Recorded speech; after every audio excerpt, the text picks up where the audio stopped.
హైడ్రా చర్యలపై తెలంగాణ హైకోర్టు ఆగ్రహం వ్యక్తం చేసింది. కోర్టు పరిధిలోని అంశాలపై జోక్యం తగదని హెచ్చరించింది. కూల్చివేతలపై నివేదిక ఇవ్వాలని హైకోర్టు ఆదేశించింది. కూల్చివేతలపై కౌంటర్ దాఖలు చేయాలని ఆదేశాలు జారీ చేసింది.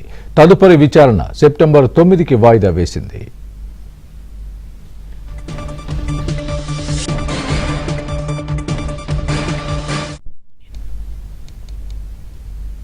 ఇదే అంశానికి సంబంధించి పూర్తి అప్డేట్ మా ప్రతినిధి ప్రవీణ్ అడిగి తెలుసుకుందాం. ప్రవీణ్, చెప్పండి, హైడ్రా చర్యలపై తెలంగాణ హైకోర్టు ఆగ్రహం వ్యక్తం చేసినట్టుగా మనం చూస్తున్నాం. బ్రేకింగ్ న్యూస్, మీ దగ్గర ఉన్నటువంటి పూర్తి అప్డేట్ ఏంటి?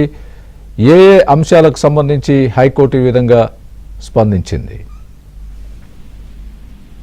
తెలంగాణ హైకోర్టు ఇచ్చినటువంటి ఆదేశాలను మరోసారి హైడ్రా ఉల్లంఘించిందంటూ కూడా తెలంగాణ హైకోర్టు అయితే మాత్రం కొంత సీరియస్ అయినటువంటి పరిస్థితి కనపడింది. ముఖ్యంగా హైడ్రా చర్యలపై తెలంగాణ హైకోర్టు ఆగ్రహం వ్యక్తం చేసింది. కోర్టు పరిధిలో అంశాలపై జోక్యం తగదంటూ కూడా తెలంగాణ హైకోర్టు హెచ్చరించినటువంటి పరిస్థితి.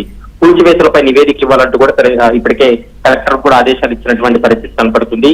మరోవైపు కూల్చివేతలపైన గతంలోనే తెలంగాణ హైకోర్టు స్పష్టమైనటువంటి ఆదేశాలు ఇచ్చినప్పటికీ కూడా ఆ ఆదేశాలను పట్టించుకోకపోవడం, మరోసారి కోర్టు ఉల్లంఘనలు పాల్పడుతుండడంతో తెలంగాణ హైకోర్టు మరోసారి హైడ్రా పైన ఆగ్రహం వ్యక్తం చేస్తూ ఈ కూల్చివేతల వ్యవహారానికి సంబంధించి కౌంటర్ దాఖలు చేయాలంటూ కూడా తెలంగాణ హైకోర్టు స్పష్టం చేసింది. తదుపరి విచారణ సెప్టెంబర్ 9కి వాయిదా వేసింది. సెప్టెంబర్ 9న తెలంగాణ హైకోర్టులో హైడ్రా వేసేటువంటి కౌంటర్ పైన మరోసారి వాదనలు కొనసాగుతాయి. దాని తర్వాత తదుపరి చర్యలు తీసుకునేటువంటి అవకాశం ఉంటుంది.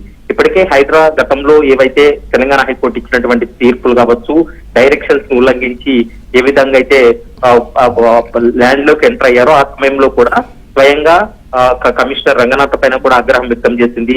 తనని వెంటనే మార్చాలని, కొత్త అధికారులు నియమించాలంటూ కూడా రాష్ట్ర ప్రభుత్వానికి ఆదేశాలు ఇచ్చినటువంటి నేపథ్యంలో ఈ రోజు మరోసారి కీలక నిర్ణయం, ఈ యొక్క కీలక కామెంట్స్ అనేది మనకు స్పష్టంగా అర్థమవుతుంది. స్వామి right Praveen, thanks for the update.